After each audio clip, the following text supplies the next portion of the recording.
In the winter of 1872, inside a quiet reading room of the British Museum in London, a young self-taught scholar named George Smith bent over a broken clay tablet covered in wedge-shaped marks.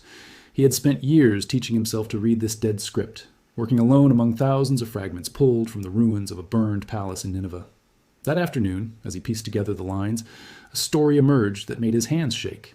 A man had built a boat before a great flood. He had loaded his family and animals aboard, sealed the door, and released birds to search for dry land.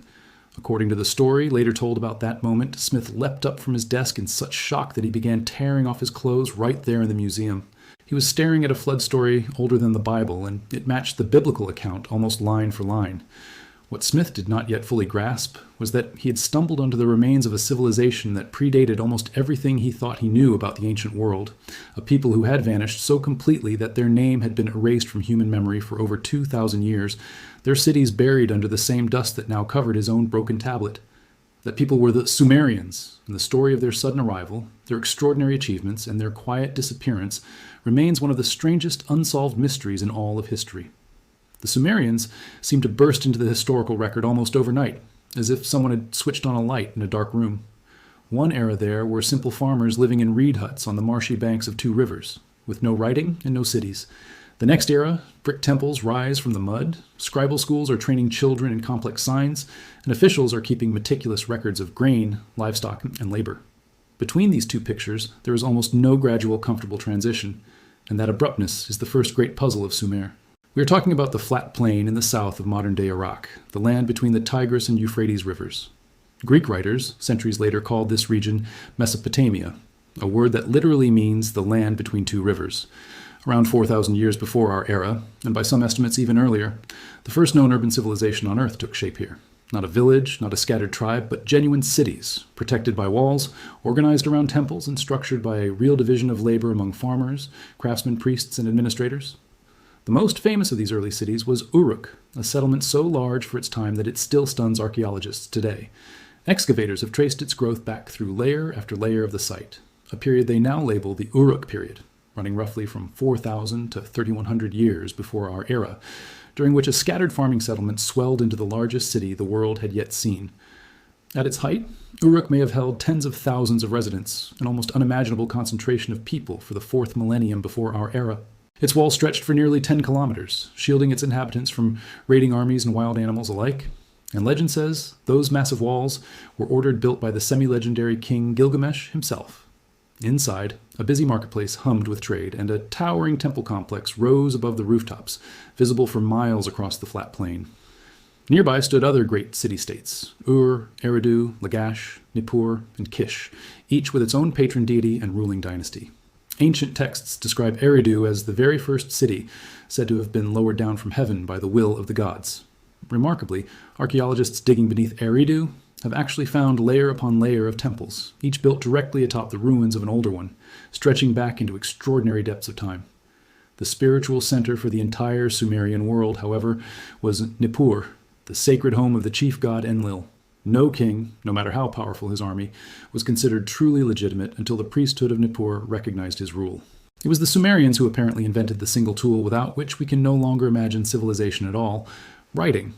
Their system is called cuneiform, from the Latin word for wedge, because scribes pressed marks into soft, wet clay using a sharpened reed stylus.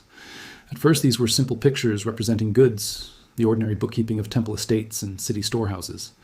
But gradually, these pictographs evolved into abstract signs capable of recording any human thought, from legal contracts to private letters to religious hymns. And for the first time in the story of our species, memory could outlive a single lifetime. It is precisely because of this leap that scholar Samuel Noah Kramer titled his landmark book, History Begins at Sumer. Scribes trained for years memorizing hundreds of complicated signs, and the profession was so respected that it opened doors to genuine wealth and power. For a very long time, however, cuneiform sat mute, and no one on Earth could read a single line of it. The key to cracking the code was found on a towering cliff face at Behistun in the mountains of what is now western Iran, where a British officer named Henry Rawlinson risked his life dangling from ropes to copy an enormous royal inscription carved in 3 different ancient languages, side by side. By comparing the 3 versions, scholars slowly broke the code of a script dead for over 2,000 years. Fired clay, it turned out, proved more durable than paper, And thanks to that durability, we now possess several 100,000 Sumerian documents, the overwhelming majority of which have still never been translated. Picture an entire library belonging to a lost people, buried under sand for nearly 5,000 years, waiting. Every tablet scholars manage to decipher has the potential to rewrite a page of everything we thought we understood about early human history.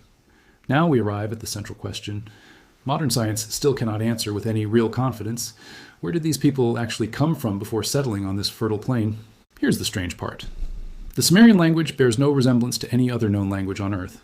It is not related to the Semitic languages, the Indo-European languages, or any established language family at all. Linguists call such an orphan tongue a language isolate, and Sumerian stands completely alone with no known relatives, living or dead. Their neighbors, the Akkadians, spoke a Semitic language closely related to ancient Hebrew and Arabic, languages scholars can trace, compare, and reconstruct with real confidence, but Sumerian seems to have simply dropped out of the sky, along with the mysterious people who spoke it, leaving no relatives behind anywhere on the map. The Sumerians called themselves the black-headed people, and their myths claimed they came from somewhere far away. Their poems repeatedly mention a mythical land called Dilmun, a pure land free of sickness, old age, and death. Many researchers connect Dilmun with the island of Bahrain, though there is no conclusive proof. Other scholars argue the Sumerians migrated down from the eastern mountains, arrived by sea, or actually developed right there, growing organically out of local marsh-dwelling peoples. The honest answer, unsatisfying as it sounds, is that we simply do not know for certain where the people who gave the world writing actually came from. And that admission is precisely what makes this such an enduring scientific mystery. While the origin of the Sumerians remains wrapped in fog, their legacy is visible to every one of us, every day. Look at any clock, and you are looking at a fingerprint of this vanished civilization sitting on your own wrist. The Sumerians were the first to divide an hour into 60 minutes and a minute into 60 seconds, building their entire counting system around the number 60, rather than the base 10 system most of the world uses today.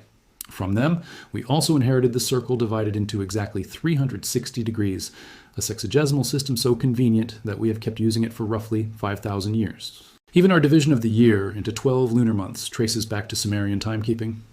Every time we glance at a clock face, we are speaking the mathematical language of ancient Sumer.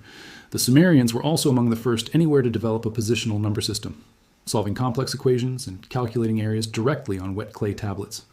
One famous tablet, known as Plimpton 322, contains long columns of numbers many scholars believe are Pythagorean triples connected to right-angled triangles. If that interpretation holds, the Sumerians understood the Pythagorean theorem centuries before Pythagoras was even born, and their scribes also compiled long multiplication and reciprocal tables, so that a trainee could look up a calculation the way we might reach for a calculator today. Their priests tracked the movements of the planets with obsessive care and were among the first to divide the sky into constellations, patterns that later became the foundation of the zodiac still used today. The wheel, too, is widely believed to have originated here, first appearing as a potter's wheel before being adapted into carts and chariots. The Sumerians were among the first to harness oxen to pull plows, and they even engineered a clever seed drill attached to the plow itself. So grain dropped through a narrow funnel straight into the furrow, saving enormous labor compared to scattering seed by hand. Their sailing boats moved along the rivers and out onto the open sea loaded with wool, grain, and textiles, while merchants brought back timber, stone, and metal, or their own muddy plain did not possess. Their trading network stretched all the way to the Indus Valley and to what is now Afghanistan. They alloyed copper and tin into bronze, forging weapons and tools, and their jewelers produced ornaments of such delicate craftsmanship that modern goldsmiths are still impressed by the surviving pieces, especially those made from gold, silver, and imported lapis lazuli. The Sumerians also built extensive canals, dikes, and reservoirs, transforming a naturally dry plain into a productive garden. And officials appointed specifically to manage water rights and canal maintenance appear again and again in surviving administrative tablets. Without this irrigation system, sustained life in the scorching heat of Mesopotamia would have been impossible. Their basic diet centered on barley flatbread, dates, onions, river fish, and thick, hearty beer, drunk through long reed straws so drinkers avoided swallowing the floating husks left over from brewing.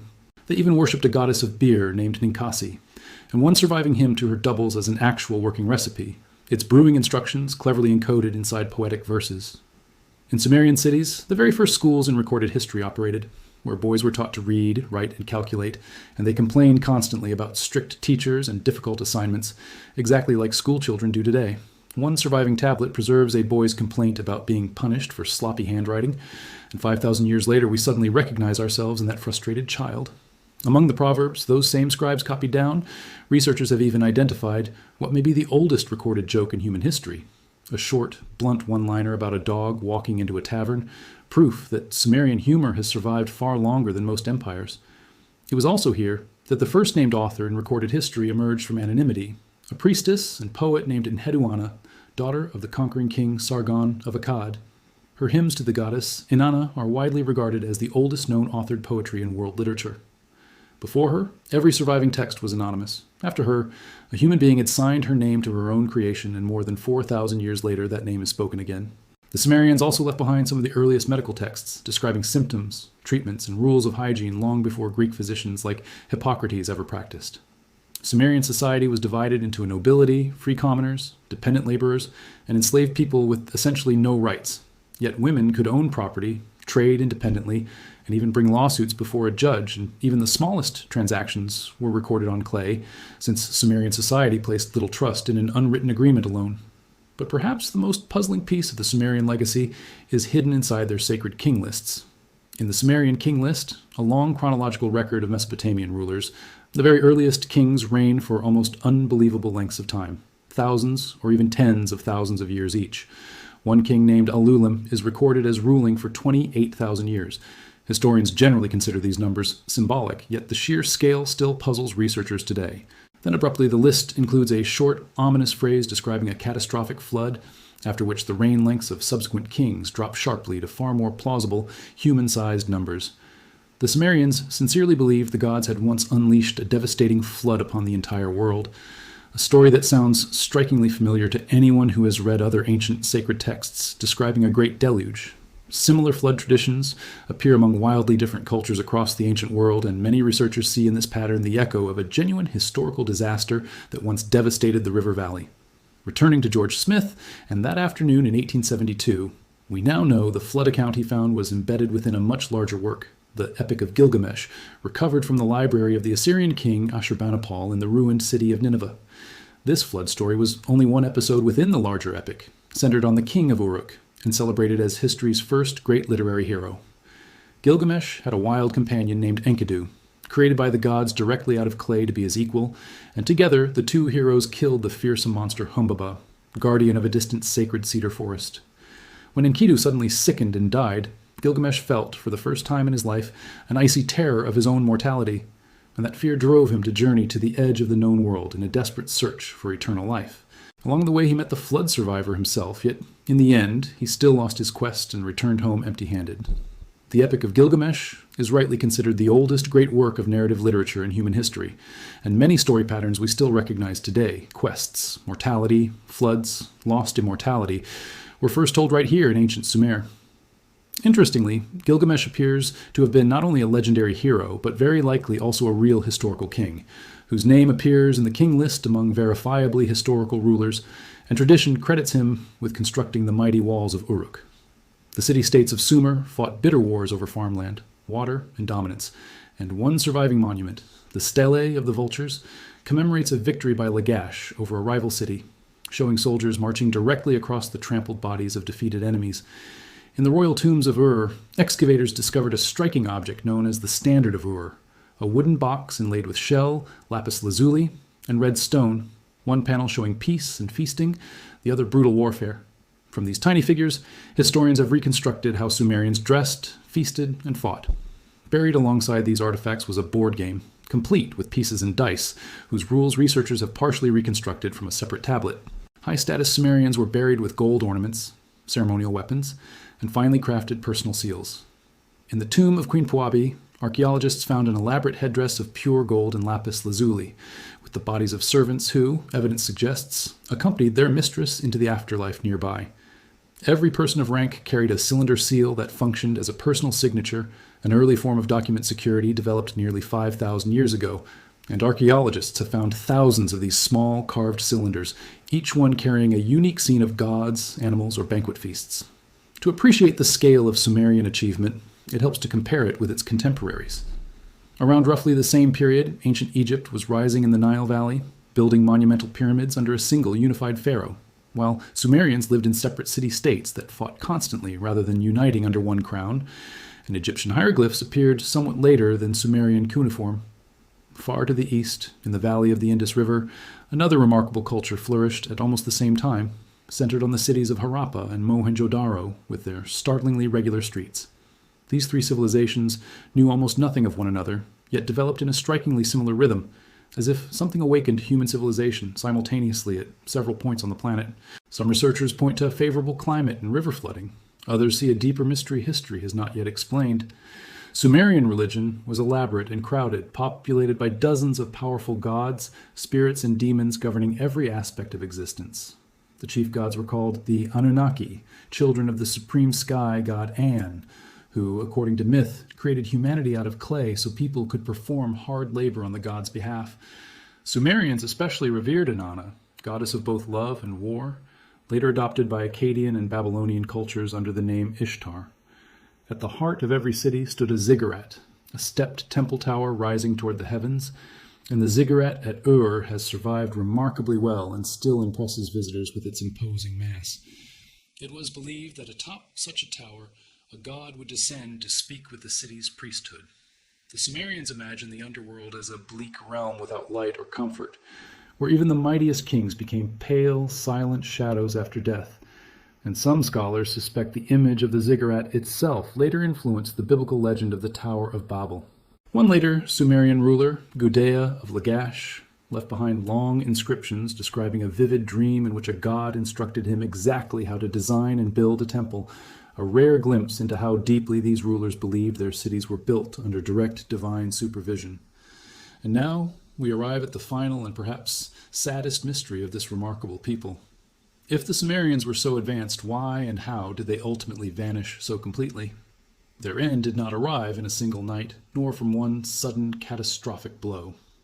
Around 2,300 years before our era, a powerful king named Sargon rose to prominence in the north, reportedly beginning life as a humble gardener before becoming ruler of the entire known world of his time, his birth legend mirroring, in striking detail, the later biblical story of the infant Moses set adrift in a basket. Sargon united the independent city-states of Mesopotamia into the world's first known empire, stretching from the Persian Gulf to the distant Mediterranean. And the Akkadians' Semitic language steadily displaced the older Sumerian tongue in everyday speech.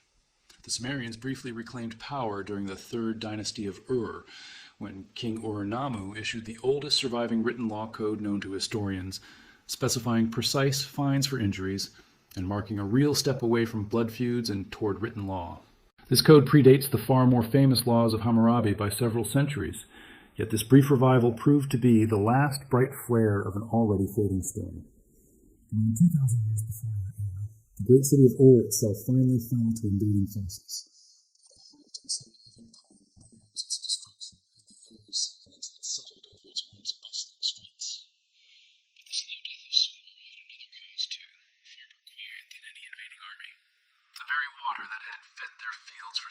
Eventually poisoned those same fields, as constant irrigation in a hot climate let salt accumulate in the soil year after year.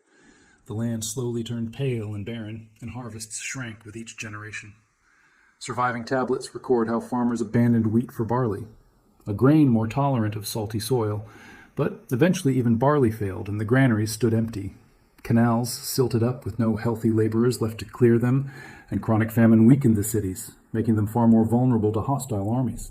The once fertile plain that had fed millions slowly became a cracked, salt-encrusted wasteland, undone not only by warfare, but by the very soil beneath its own feet, a quiet ecological catastrophe carrying an uncomfortably direct warning for our own world today.